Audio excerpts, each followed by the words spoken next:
అంధయుగాల్లో మరుగున పడిన క్రియాయోగ శాస్త్రాన్ని పునరుద్ధరించిన మహావతార్ బాబాజీ వారు దాన్ని ప్రపంచమంతా వ్యాప్తి చేయడానికి యోగానంద గారిని ఆదేశించారు.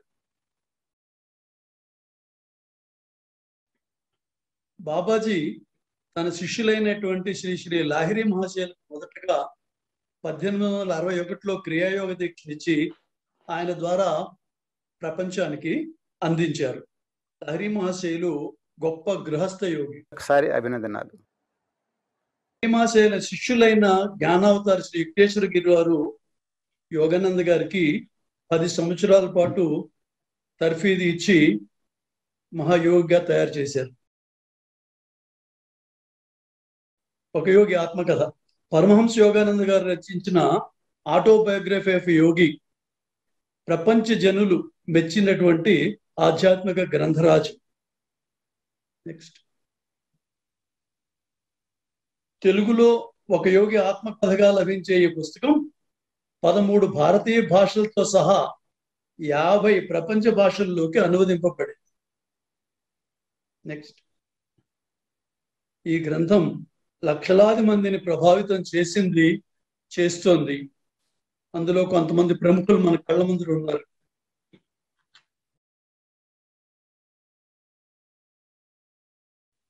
పరమహంసజీ కలిసిన ప్రముఖుల్లో మహాత్మా గాంధీ, రవీంద్రనాథ్ ఠాగూర్, జగదీష్ చంద్రబోస్, రమణ మహర్షి వంటి వారు ఎందరో ఉన్నారు. గాంధీజీ గారు యోగానంద గారి వద్ద క్రియాయోగ దీక్ష తీసుకున్నారు.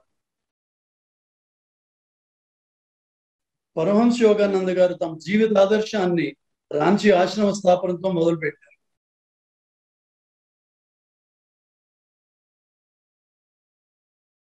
భారత ప్రభుత్వం ఈ జగద్గురువుని సముచితంగా గౌరవించింది.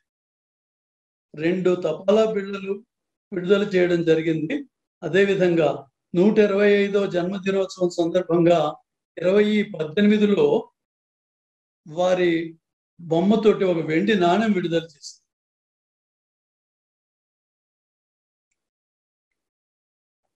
యోగానంద గారు భగవద్గీత మీద, బైబిల్ మీద యోగపరమైన వ్యాఖ్యానాలు రాశారు. నూతన సహస్రాబ్దికి ఒక నూతన ధార్మిక జీవన విధానం ఏర్పరిచారు. ప్రతిరోజు చేసే క్రియాయోగ ధ్యానం మరియు సత్కర్మ ఆచరణలతో కూడినటువంటి విధానం అది.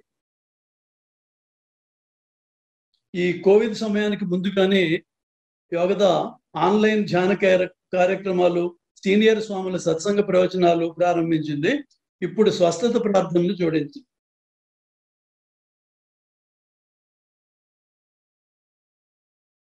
రాసుల్లోనూ ఒక్క మానవుడికే ధ్యానం చేసే శక్తిని ఆ భగవంతుడు ప్రసాదించాడు. ధ్యానం వల్ల ఏకాగ్రత, ప్రశాంతత, తద్వారా వచ్చే మెరుగైన ఆరోగ్యం లభిస్తాయి. స్వామీజీ స్మరణానంద గిరి గారు scientific way of doing meditation లేదా సరైన పద్ధతిలో ధ్యానం చేయడం గురించి మనకి వివరిస్తారు. దీనికి ముందుగా స్వామీజీ వారి గురించి 2 పరిచయ వాక్యాలు. పరమహంస యోగానందుల వారు స్థాపించిన యోగదా సత్సంగ సొసైటీ ఆఫ్ ఇండియా సంస్థకి స్వామీజీ స్మరణానందగిరి గారు వైస్ ప్రెసిడెంట్. స్వామీజీ చిన్నతనం నుంచి కూడా అత్యంత ప్రతిభావంతమైన విద్యార్థి. He was a gold medalist in school final, also secured gold medal in his BTech degree. అంతేకాదు అతి చిన్న వయసులో ఐఐటి ఖరగ్పూర్ నుండి ఎలక్ట్రానిక్స్ అండ్ కమ్యూనికేషన్లో డాక్టరేట్, పిహెచ్డి సాధించారు. ఈ అత్యంత ప్రతిభావంతమైన పూర్వ విద్యార్థికి 2018లో ఐఐటి ఖరగ్పూర్ వారు ప్రెసిడెంట్ గారు రాష్ట్రపతి చేతుల మీదుగా పురస్కారం అందించారు. హైదరాబాద్లో సెంటర్ ఫర్ నావిగేషనల్ ఎలక్ట్రానిక్స్లో సీనియర్ సైంటిస్ట్గా చేశారు. సరిగ్గా ఈ టైంలో అంటే 1985లో మన ఫార్మర్ ప్రెసిడెంట్ బిలౌడ్ అబ్దుల్ జే కలాం గారు మిసైల్ ప్రాజెక్ట్లో స్వామీజీ వారిని ఆహ్వానం ఉంది. But this young scientist preferred to dedicate his life to the teachings of Paramahamsa Yogananda. ఫలితంగా 1985లో స్వర్ణానంద్ గారు యోగదా ఆర్గనైజేషన్లో మాంక్ అయ్యారు. అప్పటి నుండి గత 36 సంవత్సరాలుగా గురూజీ టీచింగ్స్, ముఖ్యంగా హైయెస్ట్ మెడిటేషన్ టెక్నిక్ అయిన క్రియాయోగ వ్యాప్తిలోనూ ఎనలేని కృషి చేశారు. Swamiji, thank you very much for accepting our invitation. మా అందరి తరఫున మీకు నమస్కారాలు. జై గురు. ధన్యవాదాలు. ఎందరో మహానుభావులు, అందరికీ వందనాలు. ఈ ప్రాథమిక ధ్యాన కార్యక్రమానికి అందరికీ సుస్వాగతం. ఈ ధ్యానాన్ని పరిచయం చేసే కార్యక్రమం యొక్క ఉద్దేశం ఏంటి? ధ్యానం అంటే ఏందో తెలుసుకోవాలన్న ఆసక్తి ఉన్నవారికి, ధ్యానం నేర్చుకోవాలి అన్న ఉత్సాహం ఉన్నవారికి ఈ కార్యక్రమం బాగా ఉపయోగపడుతుంది. ఈ కార్యక్రమంలో పరమహంస యోగానందులు బోధించిన ధ్యాన ప్రక్రియల్లో ఉన్న కొన్ని భాగాలని మీకు పరిచయం చేస్తాం. ఆ తర్వాత కొద్దిసేపు మనమంతా కలిసి ధ్యానం చేస్తాం కూడా. తద్వారా అందరికీ ఒక నమ్మకం రావాలి. ఈ కార్యక్రమం తర్వాత ఏమనిపించాలంటే, నేను కూడా ధ్యానం చేయగలను, నేను కూడా ధ్యానంలో వచ్చే ప్రయోజనాలని పొందగలను అన్న నమ్మకం కుదరాలి మీలో ఈ ధ్యాన కార్యక్రమంలో పాల్గొన్న తర్వాత.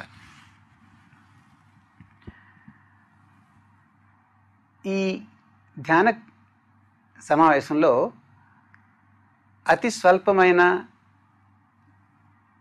సులభమైన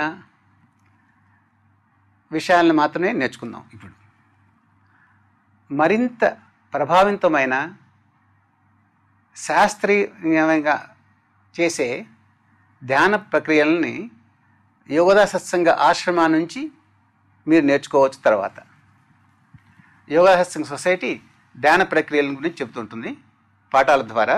వాటిని చదివి మీరు నేర్చుకోవచ్చు. తర్వాత ప్రస్తుతం కొంచెం ప్రారంభిక అంశాలు మాత్రమే. దాని తర్వాత ధ్యానం ఎందుకు చేయాలి, ప్రేరణ ఏంటి, మోటివేషన్ ఫర్ మెడిటేషన్. క్లుప్తంగా చెప్పాలంటే,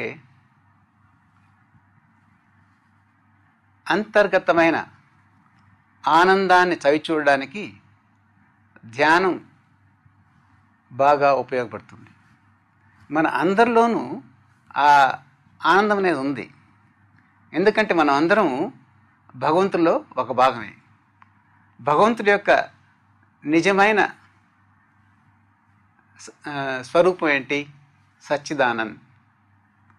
భగవంతుడు సచ్చిదానంద స్వరూపులు. ఆయనలో ఒక భాగం కాబట్టి మనకు కూడా ఆనందం అనేది లోపల ఉంది.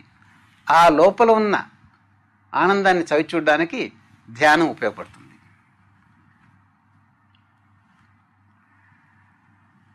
తద్వారా మనిషికి ఏమనిపిస్తుందంటే, నా చుట్టూ ఏం జరుగుతున్నా సరే, నాకేం జరుగుతున్నా సరే, నేను మాత్రం ఆనందంగా ఉండగలను, ప్రశాంతంగా ఉండగలను అన్న నమ్మకం వస్తుంది ధ్యానం చేస్తే. No matter what's happening around me, no matter what's happening to me, I can still be joyful inside. అదనమాట. ఉదాహరణకి తుఫాన్ వచ్చిందనుకోండి, మీరు బయట ఉన్నారు, తుఫాన్ వచ్చింది, ఏం చేస్తారు మీరు? వెంటనే ఒక ఆశ్రయం కోసం వెతుకుతారు కదా, ఆ shelter. You look for a shelter when there is cyclone. ఆ తుఫాన్ని తప్పించుకోవడానికి ఎక్కడికి వెళ్తారు? ఆశ్రమం, ఒక వసతి గృహానికి వెళ్తారు అనమాట. అదేవిధంగా చూస్తూ నిజంగా ఆలోచిస్తే మన చుట్టూ ఎప్పుడు తుఫాను చెలరగుతూనే ఉంది.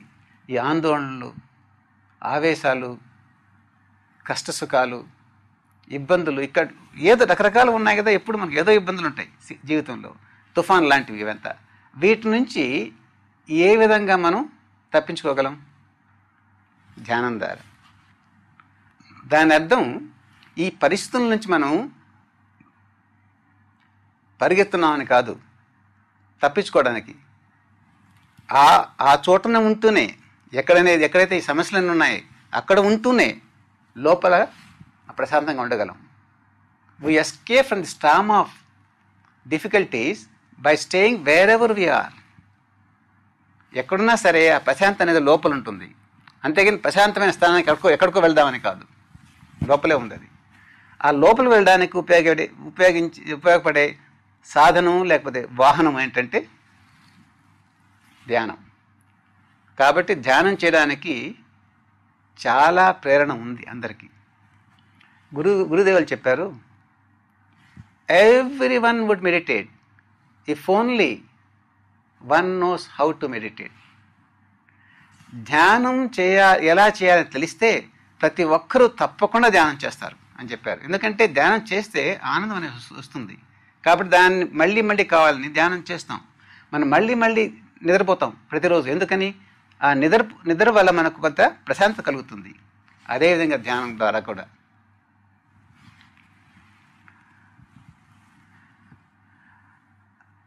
మనం జీవిత పరిస్థితుల నుంచి పారిపోం.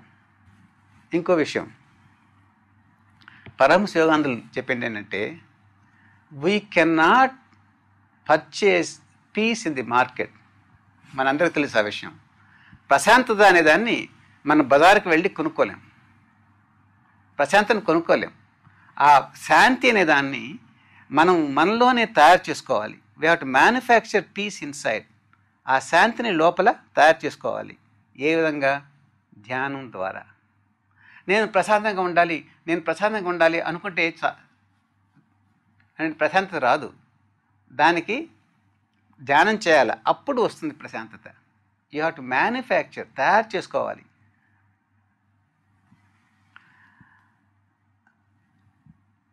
ధ్యానం అనేది ఆచరణాత్మకమైన శాస్త్రం, మోస్ట్ ప్రాక్టికల్ సైన్స్.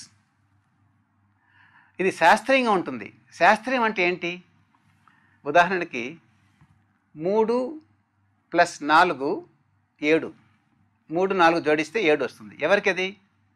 ఇండియన్స్ అయినా సరే, అమెరికన్స్కైనా సరే, హిందువులకైనా సరే, ముస్లిమ్స్కైనా సరే, చిన్నవాళ్ళకైనా పెద్దవాళ్ళకైనా ఎవరికైనా 3, 4, 7 అవుతుంది. అది మ్యాథమెటిక్స్ కదా, శాస్త్రీయంగా అది. అదేవిధంగా సరైన ధ్యానం చేస్తే ప్రతి ఒక్కరికి ఆ ఫలితాలు వస్తాయి. ప్రతి ఒక్కరికి ధ్యానం చేయాల్సిన పద్ధతులు పాటిస్తే తప్పకుండా ఆ అనుభవం కలుగుతుంది అందరికీ. ఎందుకంటే ఇట్ ఈస్ సో సైంటిఫిక్, శాస్త్రీయమైనది. ఓకే, ఈ ఉపోద్ఘాతంతో మనం ధ్యానం గురించి తెలుసుకుందాం. ధ్యానం మనం కలిసి చేసే ముందు ధ్యానంలో ఉన్న 6 విషయాల గురించి చెప్తాను నేను. వాటిని తర్వాత అభ్యాసం చేస్తాం. మొట్టమొదటిది ఆసనం, పోస్చర్. ధ్యానానికి యోగా సత్సంగ్ సొసైటీ చెప్పే ధ్యాన ప్రక్రియలకు ఆసనం ముఖ్యం. ఆసనం అంటే 2 విషయాలు. ఒకటి, వెన్నెముక నిటారుగా ఉండాలి. ఇలా కూర్చొని ధ్యానం చేయటం బాగా జరగదు. ఎందుకంటే వెన్నెముకలో చాలా పనులు జరుగుతాయి మనం ధ్యానం చేసేటప్పుడు. వెన్నెముకలో, చక్రాల్లోనూ మనకు తెలియకుండా ఏదో పని జరుగుతుంది. కాబట్టి నిటారుగా ఉండాలి.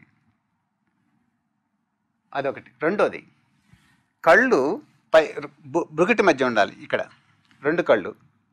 అలా అని ఇలా చూడాల్సిన అవసరం లేదు. 2 కళ్ళు పైకి ఉంచండి, కళ్ళు మూయండి. ఆ తర్వాత మీరు ఇక్కడి నుంచి చూస్తున్నట్టు ఊహించుకోండి. ఇక్కడి నుంచి ఆటోమేటిక్గా పైకి వెళ్తాయి. కళ్ళు కనుగుడ్లు పైకి తీసుకురావడం, తర్వాత రెప్పలు మూయడం. ఊహించుకోండి మీరు ఇక్కడి నుంచి చూస్తున్నట్టు బయటకి. అంతేగాని కళ్ళు 2 ఇలా పెట్టాలనుకోకండి, ఇట్లా ఉన్నా పర్లేదు. సో ఈ 2 విషయాలు, వెన్నెముక నిటారుగా ఉండాలి, కళ్ళు పైకి ఉండాలి. మీరు కుర్చీ పైన కూర్చున్నారా లేకపోతే నేల మీద ఉన్నారా అనేది సమస్య కాదు. ఎక్కడైనా కూర్చోవచ్చు, వెన్నెముక నిటారుగా ఉండాలి, దృష్టి పైకి ఉండాలి. ఎందుకంటే దృష్టి సమాంతరంగా ఉన్నప్పుడు ఆలోచనలు ఎక్కువ వస్తాయి, జాగ్రత్త అవస్థ. ఆ కనుగుడ్లు కిందకి వెళ్ళినప్పుడు అది నిద్ర వస్తుందన్నమాట. అదే కళ్ళు పైకి ఉంటే అది సూపర్ కాన్షియస్ స్టేట్, అక్కడ ఆధ్యాత్మిక పరిస్థితి అన్నమాట. ఆధ్యాత్మిక ఆలోచనలు వస్తుంటాయి. కాబట్టి కళ్ళు ఎప్పుడు పైన ఉండాలి, వెన్నెముక నిటారుగా ఉండాలి, కళ్ళు పైన ఉండాలి. ఆ తర్వాత చేతులు ఈ తొడల పైన, ఎక్కడైతే తొడలు శరీరాన్ని తాకుతాయో అక్కడ ఉంటే బాగుంటుంది. ఇట్లా ఉన్నప్పుడు ఆటోమేటిక్గా స్పైన్ కూడా స్ట్రైట్గా ఉంటుంది. ఇట్లా ఉన్నప్పుడు మనకు తెలియకుండానే వెన్నెముక కుంగిపోతుంది. చేతులు తొడపైన, ఈ తొడ జంక్షన్లో ఇక్కడ పొత్తిగడుపు దగ్గరగా వెన్నెముక నిటారుగా ఉండాలి, దృష్టి పైకి ఉండాలి. ఇది ఆసనం. ఏదో పద్మాసనంలో కూర్చోలేకపోతున్నాను అనుకోకండి, నేలపై ఎక్కడ కూర్చోలేకపోతున్నాను అని కంగారు పడకండి, కుర్చీలోనే ఉండండి, అదే మీకు కన్వీనియంట్ అయితే. ఆ తర్వాత టెన్సింగ్ అండ్ రిలాక్సింగ్, బిగించడం, సడలించడం. దీని ఉద్దేశం ఏంటి? మనలో ప్రాణశక్తి ఉంది కదా, ఆ ప్రాణశక్తి శరీరంలో ప్రవహిస్తూ ఉంది. Life force is flowing in the body. కానీ ఈ శరీరంలో ఒకసారి కొన్ని ముడులు ఉంటాయి, ఈ కండరాలు బిగించుకోవడం అలా. ఈ ముడుల వల్ల ప్రాణశక్తి సరిగా ప్రవహించదు. The life force is disturbed, the flow of life force is impeded through knots in the body. ఈ ముడుల్ని మనం తొలగించాలి. ఆ ముడులు తొలగించినప్పుడు ప్రాణశక్తి బాగా ఫ్రీగా మూవ్ అవుతుంది. దానికోసం చేయాల్సింది ఏంటంటే శరీరం అంతా బిగించాలి, పిటికలు కూడా బిగించి, శరీరం అంతా తల నుంచి పాదాల వరకు అంతా బాగా బిగించాలి. ఎలా బిగిస్తామంటే మనం ఆ కంపనాలు మొదలయ్యేటట్టుగా, ఆల్మోస్ట్ వైబ్రేటింగ్, చేతులు కదిలే అంతవరకు రావాలి. బిగించి 3 సెకండ్లు ఆ బిగింపును అలా ఉంచుతాం. ఆ తర్వాత సడలిస్తాం. ఇంకొక విషయం, ఎప్పుడైతే మనం బిగిస్తున్నామో అప్పుడు ముక్కు ద్వారా శ్వాస తీసుకోవాలి. 3 సెకండ్లు ఉంటాం. ఆ తర్వాత నోటి ద్వారా ద్వంద్వ శ్వాస వదులుతూ సడలించాలి. ద్వంద్వ శ్వాస, ఒకటి హ్రస్వమైనది, ఒకటి దీర్ఘమైనది. నేను ఒకసారి చేస్తాను, ఆ తర్వాత నాతో పాటు మీరు చేయండి. మొదట 3 సెకండ్లు పూర్తి బిగింపుతో, ఇప్పుడు నోటి ద్వారా వదులుతూ సడలిస్తాను శరీరం అంతా. అంతరం చేస్తాం, చేయండి. ముక్కు ద్వారా శ్వాస తీసుకుంటూ పూర్తిగా బిగించండి. 3 సెకండ్ల పాటు అక్కడ ఉంటాం ఆ టెన్షన్తో. నోటి ద్వారా వదులుతూ సడలించండి శరీరం అంతా. టెన్స్, చేతులు కదులుతాయి, ఆల్మోస్ట్ కంపనాలు. రిలాక్స్, అట్లా 3 సార్లు చేస్తాం. మళ్ళీ ధ్యానాన్ని మనం అభ్యసించేటప్పుడు ఇవన్నీ చేస్తాం. మూడవ భాగం ప్రిలిమినరీ బ్రీతింగ్ ఎక్సర్సైజ్, ప్రాథమిక శ్వాస ప్రక్రియ. ఇది నేర్చుకునే ముందు ఒక్క విషయం గుర్తు చేసుకోండి. ధ్యాన ప్రక్రియ యొక్క ఉద్దేశం ఏంటి? మనసులోని అలజడులను తొలగించి ఆ ప్రశాంతత కామ్ని పొందడానికి, అంటే to achieve calmness of the mind. కానీ మన మైండ్, ఆ మనసు ఎప్పుడు మన అదుపులో ఉండదు. ఎప్పుడు ఆలోచనలు, ఆవేశాలు వస్తూనే ఉంటాయి. నిద్రలో కూడా అది కామ్గా ఉండదు, ఏదో కళలు. కాబట్టి ఆ మనసును అదుపులో పెట్టుకోవడం అంటే ఆలోచనల్ని కంట్రోల్ చేయడం అనేది చాలా కష్టం అందరికీ. మీకు అనుభవం ఉంటుంది కూడా. ఎప్పుడైనా కామ్గా ఉండాలనుకుంటే ఆలోచనలు వస్తూ ఉంటాయి. మన ప్రాచీన ఋషులు వాళ్ళు నిజంగా చెప్పాలంటే ఆధ్యాత్మిక శాస్త్రజ్ఞులు. They are spiritual scientist. మన ఋషులు నిజంగా సైంటిస్టులు అనమాట. శతాబ్దాల పాటు పరిశోధించి ఒక విషయం కనుక్కున్నారు.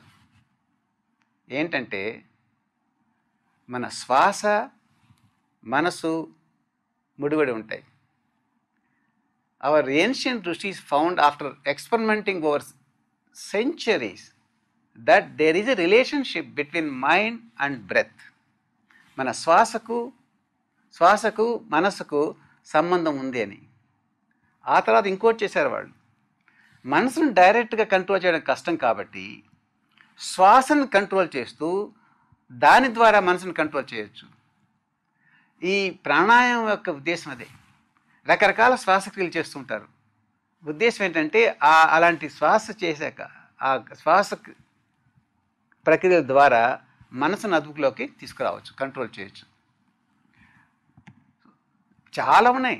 క్రియో అన్నారు కదా, క్రియోం కూడా ఒక ప్రత్యేకమైన శ్వాస తీసుకుంటాం.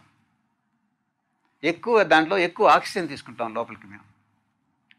అదేవిధంగా హంస టెక్నిక్ ఉంది, దాంట్లో కూడా శ్వాస మీదే పనిచేస్తాం. సో చాలా వరకు ధ్యాన ప్రక్రియలు శ్వాస మీద ఉంటాయి. ఇప్పుడు ఈ ప్రాథమిక ఎక్సర్సైజ్ ఏంటంటే ఇది ధ్యానం కాదు, కానీ చిన్న ఎక్సర్సైజ్. దీంట్లో ఏం చేస్తామంటే 20 లెక్కెట్టుకుంటూ ముక్కుతో గాలి తీసుకుంటాం. ఆ తర్వాత స్తంభిస్తాం 20 లెక్కెడుతూ.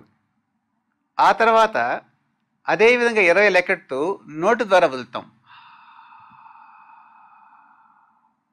పూరక్, రేచక్, పూరక్, కుంభక్, రేచక్. అంటే తీసుకోవడం గాలి 20 లెక్కెడుతూ, 20 లెక్కెడుతూ స్తంభించడం, 20 లెక్కెడుతూ వదలడం. 20 అని ఉండాలని ఏం లేదు, ఇది ఎక్స్ప్లెయిన్ చేయడానికి చెప్తున్నాను. 10, 10, 10 కావచ్చు. కొందరు 10 కూడా ఉంచలేరు, 10 కౌంట్స్ కూడా ఉంచలేరు. 6, 6, 6 కావచ్చు.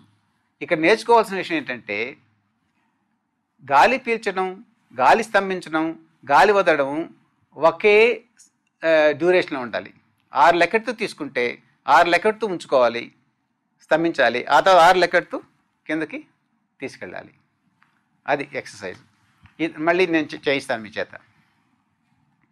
ఆ తర్వాత చిన్న ధ్యాన ప్రక్రియ. ఇదేంటంటే ఇక్కడ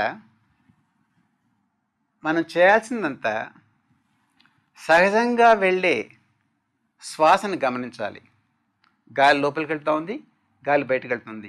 నా శ్వాసను నేనే గమనించాలి. నేను మామూలుగా ఈ శ్వాసను గమనించడం అనేది అసలైన పద్ధతి. కానీ నేనేమంటానంటే గాలిని గమనించని అంటాం. ఎందుకంటే సహజంగా శ్వాసనప్పుడు నేనే శ్వాసిస్తాను. అలా కంట్రోల్ చేయకూడదు. నా శరీరంలో గాలి పోతుంది, నా శరీరానికి ఇప్పుడు గాలి వస్తుంది, గాలి లోపలికి వెళ్తూ ఉంది, గాలి బయటకు వస్తుంది అని గమనిస్తూ ఉండాలి. ఎలా అంటే మంచం పైన చిన్న పిల్లవాడు నిద్రపోతున్నాడు అనుకోండి. చిన్న పిల్లవాడు పొట్ట పైకి కిందకి పోతూ ఉంటుంది. మీరు గమనించగలరు కదా. ఎప్పుడైతే గాలి లోపలికి పోతుందో పొట్ట పైకి వస్తుంది. ఎప్పుడైతే గాలి వదులుతాడు పిల్లవాడు పొట్ట కిందకి వెళ్తుంది అని మీరు గమనించగలరా కదా. ఇప్పుడు గాలి లోపలికి వెళ్తుంది, గాలి బయట వస్తుంది, లోపలికి వెళ్తూ ఉంది, బయట వస్తుంది. అదేవిధంగా మీ శరీరంలో వెళ్ళే గాలిని మీరు గమనించాలి. మరొక శరీరంలో ఉన్న గాలిని గమనించినట్లుగా మీరు కంట్రోల్ చేయకూడదు. ఇప్పుడు నేను మాట్లాడుతున్నాను, మీరు వింటున్నారు. మీరు శ్వాసిస్తున్నారా అంటే సస్పృహతతో శ్వాసిస్తున్నారా? మీకు తెలియకుండానే శ్వాస పోతా ఉంది. దాని గురించి మీరు పట్టించుకోరు కూడా. శరీరం యొక్క అవసరాన్ని బట్టి లోపల గాలి వెళ్తుంది, మళ్ళీ గాలి బయట వస్తుంది. దాన్నే మీరు గమనించాలా, ఏ విధంగా కంట్రోల్ చేయకుండా. ఇంతకు ముందు ప్రక్రియ 20-20-20 అన్నారు కదా, అక్కడ మనం కంట్రోల్ చేస్తున్నాం, లెక్కెట్టుకుంటూ తీసుకుంటున్నాం, కొంతసేపు ఉంచుతున్నాం, ఆ తర్వాత కొంతసేపు వదులుతున్నాం. అది కంట్రోల్ చేయడం. కానీ ఇప్పుడు కంట్రోల్ చేయకుండా గాలి లోపలికి వెళ్తూ ఉంది, బయట వస్తుంది, లోపలికి వెళ్తూ ఉంది, బయట వస్తుంది. కేవలం శ్వాసను గమనించడమే. ఓకే, ఇక్కడ ఒక సమస్య ఉంది. ఇది ధ్యానంలో ఒక భాగమే ఇది. ధ్యానం ఇట్లా చేసినప్పుడు ఆలోచన ఎలా వస్తుంటాయి, ఏం చేయాలని కంగారు పడకండి. ఆలోచనలు వస్తున్నాయనేది మీకే సమస్య కాదు, అది నా సమస్య కూడాను. ఆవిడ సమస్యను, ఆయన సమస్యను, అందరికీ ఉంది సమస్య. చిన్న ఉదాహరణకి, మీరు బయట నడుస్తున్నప్పుడు మీ పైన కొన్ని పక్షులు ఎగురుతుంటాయి. పైన వెళ్ళే పక్షులను మీకు ఏమైనా కంట్రోల్ ఉందా? మీరేం చేయలేరు, అవి వెళ్తుంటాయి. కానీ ఓ పక్షి మీ తలపైన కూర్చొని గూడు పెట్టుకుంటే దాన్ని అప్పుడు తరిమేయగలరు కదా, గూడు పెట్టుకోకుండా దాన్ని తరిమేయగలరు కదా. అదేవిధంగా ధ్యానం చేసేటప్పుడు ఎన్నో ఆలోచనలు రావచ్చు, పక్షులాగా ఆలోచనలు రావడం పోవడం. అలా ఉంటే మీకేం ఇబ్బంది కలగదు, వస్తూ ఉంటుంది, పోతూ ఉంటుంది. కాకపోతే ఒక ఆలోచనని పట్టుకొని దాని గురించి మళ్ళీ మళ్ళీ ఆలోచిస్తున్నారంటే, అంటే గతాన్ని తవ్వుకుంటూను లేకపోతే భవిష్యత్తుని గురించి ఏదో ఊహించుకుంటున్నారంటే, అప్పుడు ఆ పర్టికులర్ ఆలోచన మీ మనసులో గూడు కట్టుకుంటుంది. అది మీరు దాన్ని అవాయిడ్ చేయాలి. Passing thoughts won't disturb you, but don't brood over a thought. వెళ్ళే పక్షులు మిమ్మల్ని ఏమీ ఇబ్బంది కలిగించవు. అదేవిధంగా ఆలోచనలు రావడం పోవడం, మరొక ఆలోచన వస్తుంది, పోతుంది. మీరు మాత్రం ఈ శ్వాసను గమనించండి. ఆలోచనలు వస్తుంటే పోతుంటాయి, కానీ ఒక్క ఆలోచన పట్టుకొని మాత్రం గతాన్ని తవ్వుకుంటూ లేదా భవిష్యత్తు గురించి ఆలోచిస్తూ చేయకండి.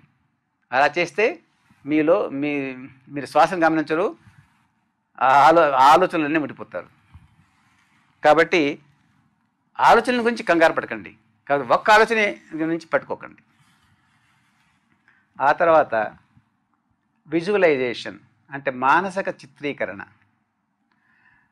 అంటే ఆ డివైన్ ఇది బాగా చేస్తే that latent divine memory gets revived. దీని గురించి మళ్ళీ చెప్తాను నేను, ఏ విధంగా చేయాలని. విజువలైజేషన్ చిత్రీకరణ ఎలా చేయాలని మళ్ళీ చెప్తాను నేను. మనం ధ్యానం చేసేటప్పుడు మీకు గైడెన్స్ ఇస్తాను. దాని తర్వాత చివరిగా అఫర్మేషన్ అంటే ధృవీకరణ, స్థిరంగా చెప్పడం లేకపోతే ప్రతిజ్ఞ చేయడం అలాంటిది అన్నమాట. మనకు తెలియకుండానే మన లోపల ఎన్నో ప్రతికూలమైన ఆలోచనలు, ఆవేశాలు, భయాలు ఉంటాయి. ఇక్కడ ఆందోళనలు మనకు తెలియదు కూడా.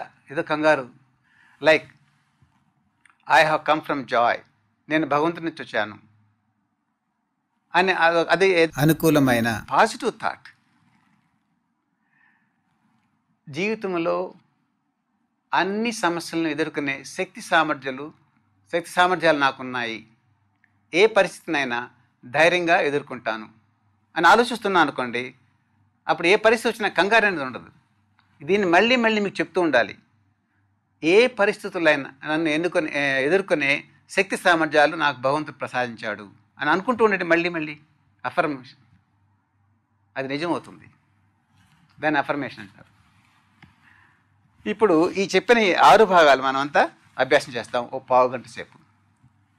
మొదటిది ఆసనం, రెండోది టెన్సింగ్ రిలాక్సింగ్, బిగించడం సడలించడం, మూడోది 10-10-10 10-10-10 శ్వాస ప్రక్రియ.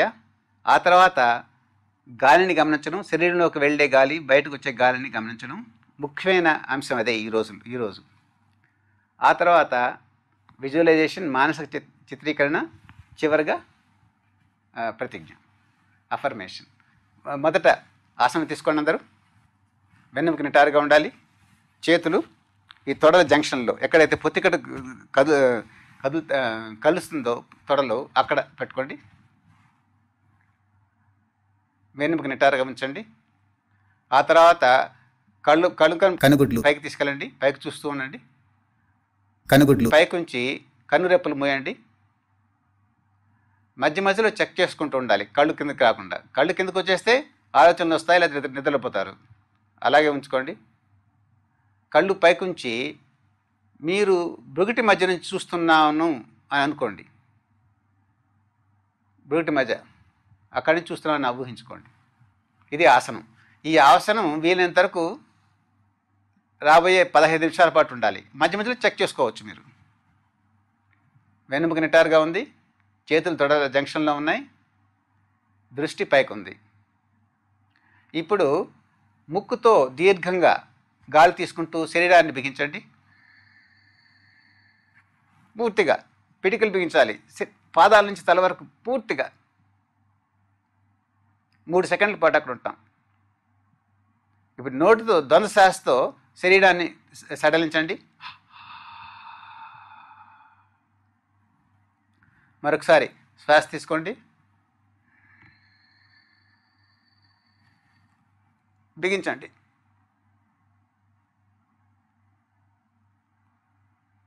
వదలండి. మూడోసారి టెన్షన్ చేయండి శ్వాసతో.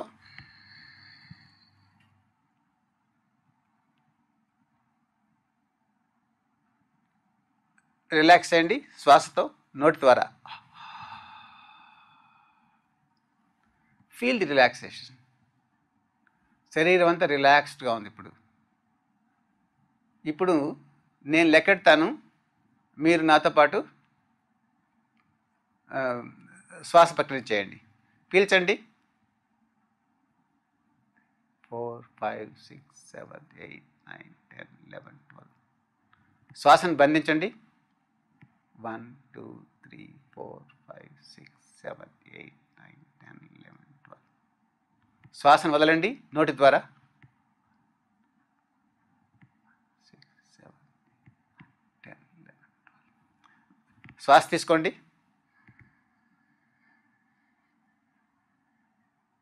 శ్వాసను స్తంభించండి.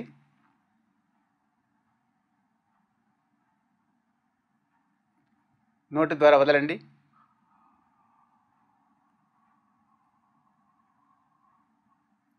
శ్వాస తీసుకోండి ముక్కు ద్వారా.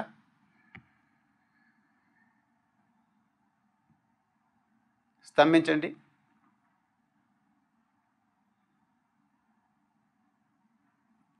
నోటి ద్వారా వదలండి.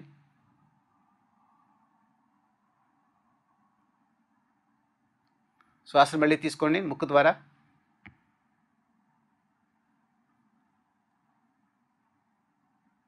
స్తంభించండి.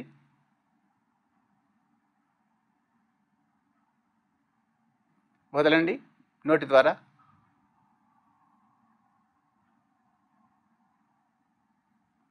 మరో 2 సార్లు మీరు చేయండి. మీరే చేయండి, నేనేం ప్రాంప్టింగ్ ఇవ్వను.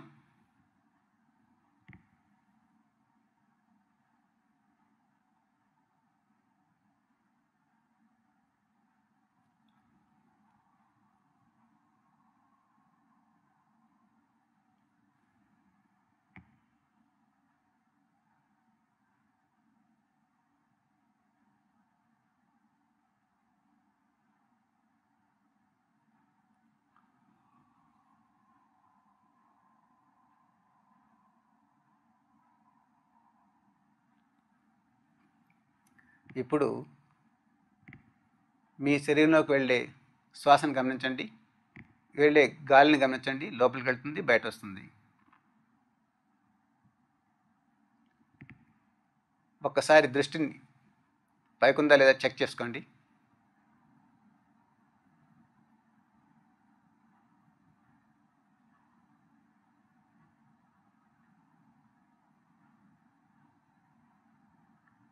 కనుగుడ్లు పైకి ఉండాలి.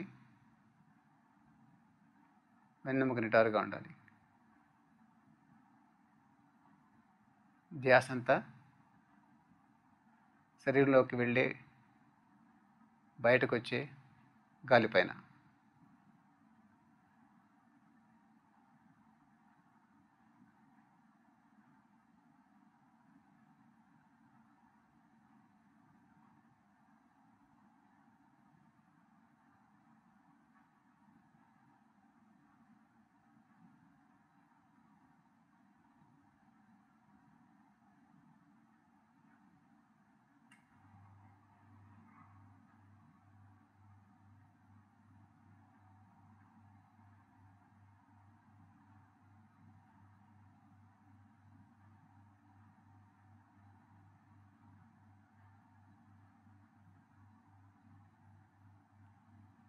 ఆలోచన గురించి కంగారు పడకండి.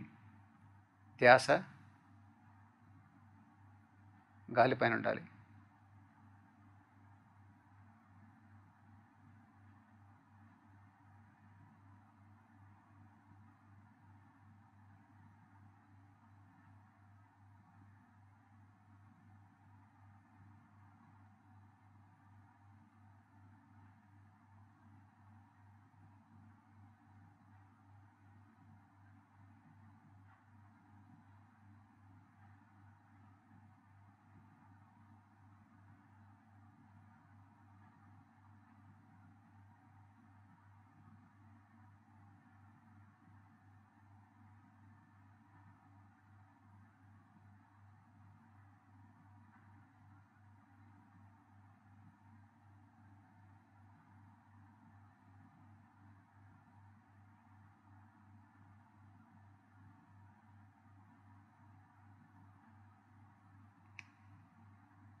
వెన్నుకు నిటారుగా ఉందే మానసికంగా చెక్ చేసుకోండి. దృష్టి పైకి ఉండాలి.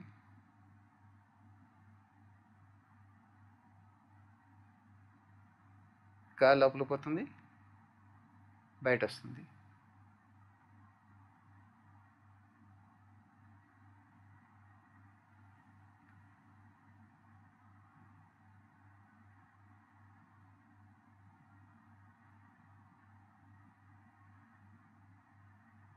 ఇప్పుడు గాలి గురించి మర్చిపోండి.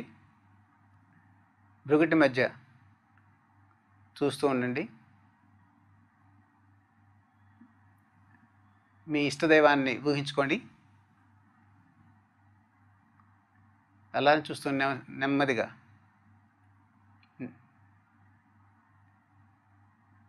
ఊహించుకోండి. అక్కడ కృష్ణ భగవానుడు కావచ్చు, శివుడు కావచ్చు, జగన్మాత, సరస్వతీదేవి, లక్ష్మీదేవి, ఎవరైనా సరే, మీకు విఘ్నేశ్వరుడు, ఎవరైనా సరే ఊహించుకోండి. చూస్తూ ఉండండి. మానసికంగా మాట్లాడండి. Talk to God in the language of your heart. మీ హృదయంలో ఏదుందో భగవంతుడికి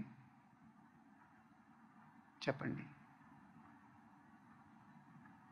పెదాలు కదలవు, ఏ శబ్దం రాదు. భగవంతుడితో మానసికంగా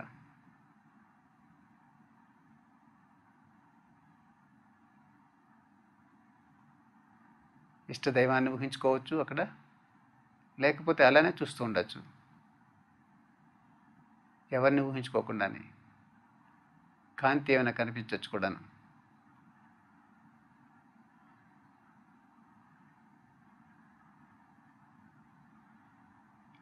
మీ ధ్యాస అంతా భృగుటి మధ్య కూటస్థం అంటారు దాన్ని. ఆ కూటస్థ దగ్గర ఉంది మీ ధ్యాస. గాలిపైన కాదు, శరీరం పైన కాదు, వెన్నెముక పైన కాదు. రెండు కనుబొమ్మల మధ్య. Feel the peace. You are with God. God is in you. నీలో భగవంతుడు ఉన్నాడు. ఆ ప్రశాంతంగా ఆయన ఉనికిని మీరు చవి చూస్తున్నారు. కామ్నెస్.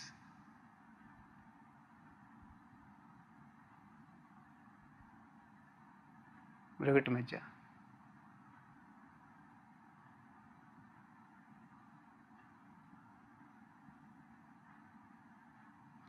ప్రార్థన ఏమైనా ఉంటే కూడా ఇప్పుడు చేయొచ్చు. భగవంతునికి విన్నవించవచ్చు.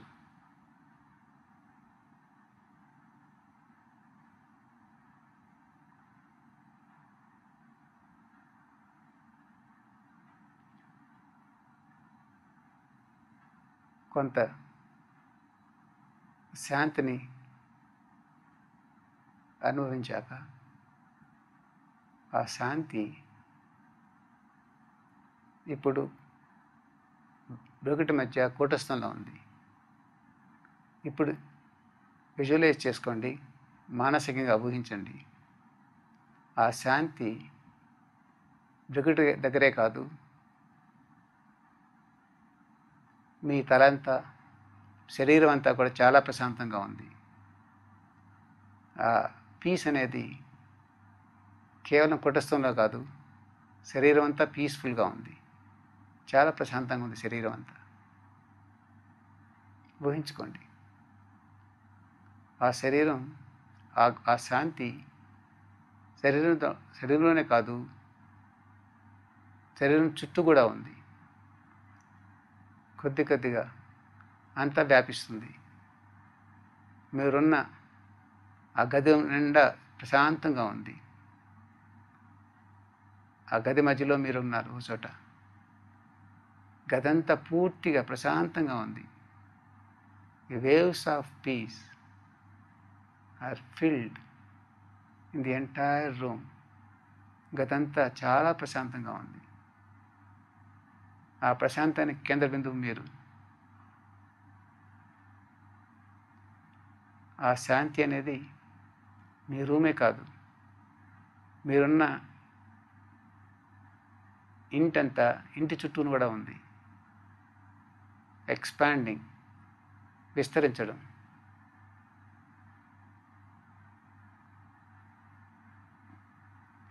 మీ ఇంటి నుంచి ఇంకా అలా అలా బయటకు వెళ్ళి మీ ఊరంతా ఉంది ప్రశాంతత.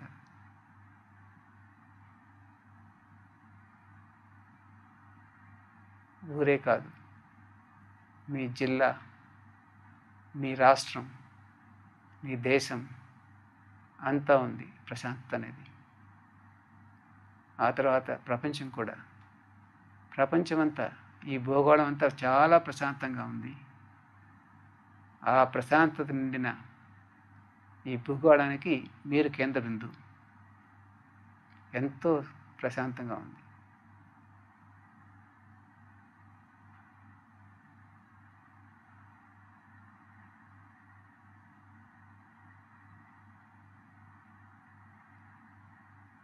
అనుభవం ఎలా ఉంటుందంటే, ఈ భూగోళంలో మీరున్నారా, లేకపోతే మీలో భూగోళం ఉందా అని అనిపిస్తుంది.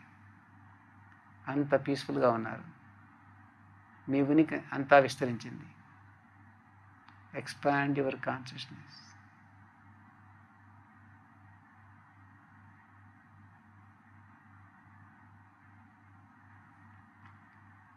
ఇప్పుడు మానసికంగా భగవంతుడికి నమస్కరించి, మానసికంగా చేతులు జోడించాల్సిన అవసరం లేదు. మీ ఇష్టదైవానికి నమస్కరించి మీ ధన్యవాదాలు చెప్పండి.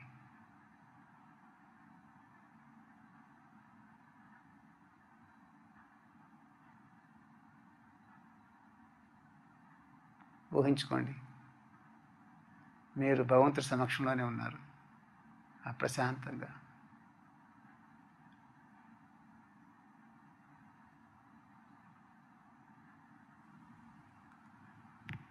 ఇప్పుడు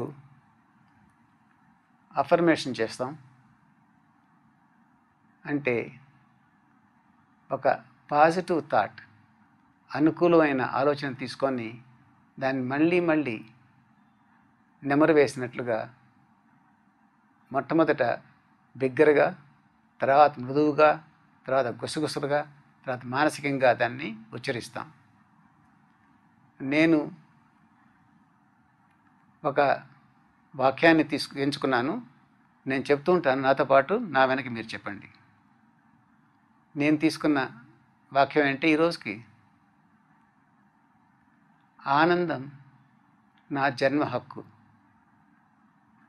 ఆ ఆనందాన్ని ధ్యానం ద్వారా పొందుతాను. నా పరిస్థితులు ఎలా ఉన్నా నేను ఆనందంగానే ఉంటాను. అది స్టేట్మెంట్. ఈ వాక్యాన్ని మళ్ళీ మళ్ళీ చెప్తాం. నేను చెప్తాను, నా వెనక మీరు చెప్పండి. నేను గొంతు తగ్గించినప్పుడు మీరు తగ్గించండి. నేను గుసగుసగా చెప్పినప్పుడు మీరు గుసగుసగా చెప్పండి. మొదటి బిగ్గరగా. ఆనందం నా జన్మ హక్కు. మీరు బిగ్గరగా చెప్పండి. ఆనందం నా జన్మ హక్కు. ఈ ఆనందాన్ని ధ్యానం ద్వారా పొందుతాను. నా పరిస్థితి ఎలా ఉన్నా నేను ఆనందంగానే ఉంటాను. ఆనందం నా జన్మ హక్కు. ఆ ఆనందాన్ని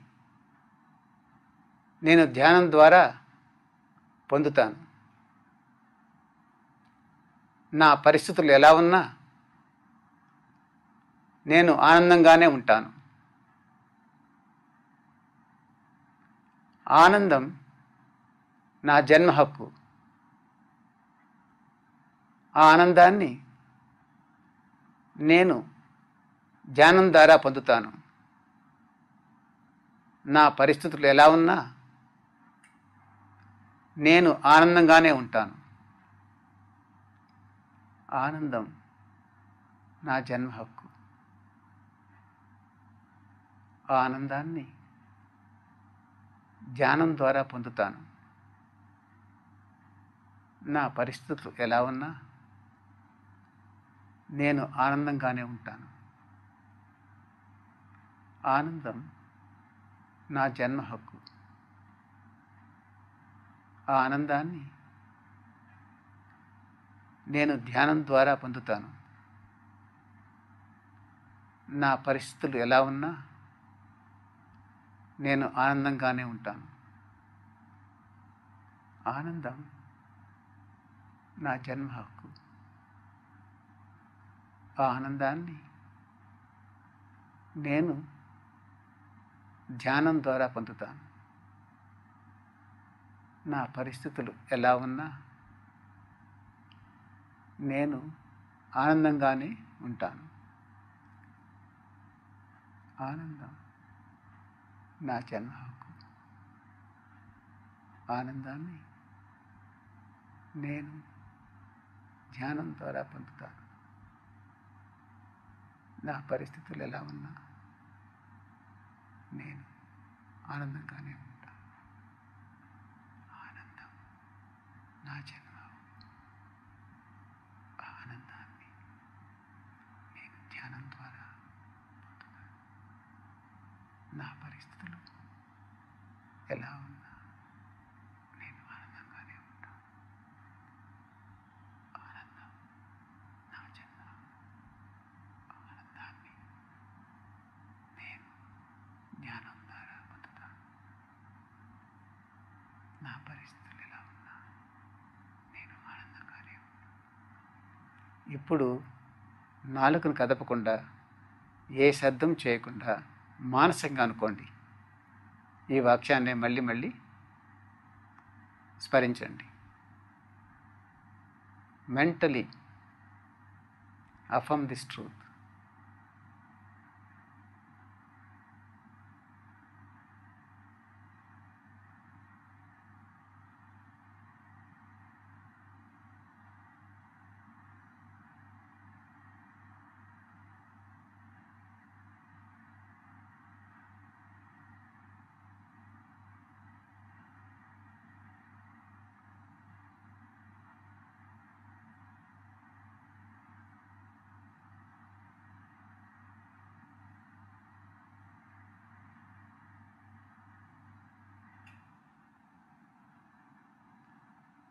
దృష్టి బుకుటి మధ్య ఉండాలి. వెన్నెముక నిటారుగా ఉండాలి. ఇప్పుడు ఆ వాక్యాలని మర్చిపోండి. కేవలం బుకుటి మధ్య చూస్తూ చాలా విశ్రాంతిగా ఉన్నట్టు ఊహించుకోండి. విశ్రాంతి, శాంతి,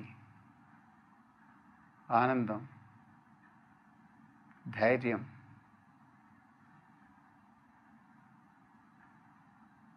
నమ్మకం, భక్తి, ఇవన్నీ మన గుణాలు.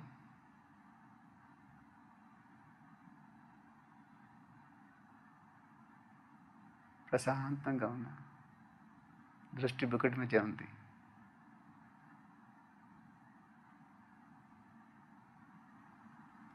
ఇప్పుడు మానసికంగా మరొకసారి ధన్యవాదాలు చెప్పండి. ఇవి ధ్యానంలో ఉన్న కొన్ని భాగాలు. ఒక విషయం చెప్పాలి నేను. ఇదే ధ్యానం అనుకోకండి. ఇది ప్రారంభిక దశ. దీని ద్వారా కూడా మనం ప్రతిరోజు చేస్తూ ఉంటే తప్పకుండా ప్రశాంతత అనేదాన్ని మనం అనుభవించగలం. మనలో ఉన్న ఆ శాంతిని, ఆనందాన్ని చవిచూడగలం దీంతో కూడా. కానీ ఇంకా త్వరగా చూడాలంటే ఇంకా ప్రభావవంతమైన ధ్యాన ప్రక్రియలు ఉన్నాయి. వాటిని నేర్చుకోవాలి మీరు. యోగ సత్సంగ ఆశ్రమం 3 ప్రక్రియలని చెప్తుంది. ఒకటి హంసా యోగం. దీనివల్ల మన ఏకాగ్రత పెరుగుతుంది. మొట్టమొదటిగా భగవంతుడు ఎవరు అనేది మనకు అర్థమవుతుంది. The peace felt within is the proof of God's presence inside. ఆ ప్రశాంతత వస్తుంది. ప్రశాంతత రావడమే కాదు, ఇది భగవంతుడిలో దగ్గర ఉన్నాను, భగవంతుడు అన్న అనుభవం కూడా కలుగుతుంది. మీకు ఆ కన్విక్షన్, ఆ నమ్మకం ఉంటుంది హంస చేస్తే. హంస చేసిన తర్వాత మళ్ళీ ఓం టెక్నిక్ అని ఉంటుంది. ఓం ధ్యాన ప్రక్రియ, అది చేస్తాం. దాంట్లో ఆ భగవంతుడు ఓంకారం కూడా. ఆ భగవంతుడు సంపర్కం ఏర్పరచుకోవడానికి ఓంకారం ద్వారా ప్రయత్నిస్తాం. ఆ తర్వాత క్రియాయోగం చేస్తాం. ఒక స్పెషల్ విశిష్టమైన శ్వాసను తీసుకుంటూ ఈ శరీరంలో ఉన్న కార్బన్ని తగ్గించుకుంటూ మన ఇంద్రియాలని స్వాధీనం చేసుకుంటాం. తద్వారా వచ్చే ప్రశాంతతని అనుభవిస్తాం. ఈ 3 ప్రక్రియలు హంస, ఓం, క్రియ. వీటిని మీరు రాంచీకి రాస్తే రాంచీ నుంచి మీకు పాఠాలు వస్తాయి. ఆ పాఠాల ద్వారా మీరు నేర్చుకోవచ్చు. ఎప్పుడైనా సమస్యలున్నా, మీకు సందేహాలున్నా మాకు ఈమెయిల్ ఇవ్వచ్చు, లేకపోతే ఫోన్ ద్వారా కూడా అడిగి మీ సమస్యలను తీర్చుకోవచ్చు. అందరికీ మరొకసారి ధన్యవాదాలు, నమస్కారాలు. మీ సహనానికి మరొకసారి అభినందనలు.